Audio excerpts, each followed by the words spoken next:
दोस्तों iVoomi ने launch कर दिया है अपने दो नए स्मार्टफोन i1 एंड i1s, जिसकी सेल स्टार्ट होगी 10 जनवरी सुबह 12 बजे से, जो आपको सिर्फ अवेलेबल होगा फ्लिपकार्ट पर। जिसके मेन फीचर्स हैं full view display, fingerprint sensor, dual real cameras, 3000 mAh की बैटरी, 2 GB रैम और 3 GB रैम वाले वेरिएंट्स में ही अवेलेबल होगा।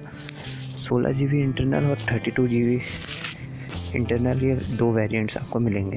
कैमरास की अगर बात करें तो इसमें आपको मिलेगा 13+2 का rear camera, dual rear camera, जिसमें आपको bokeh mode, wide angle, HDR mode, face beauty, portrait mode, panorama, auto focus, और फ्रंट आपको मिलेगा 8 megapixel selfie camera.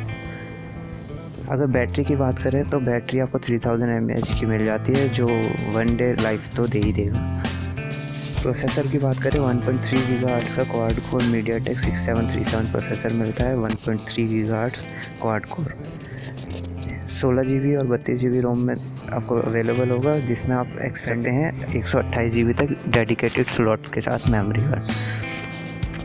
Android 7 sensors की अगर बात करें तो आपको मिलता है लाइट, प्रॉक्सिमिटी एंड जाइरोस्कोप।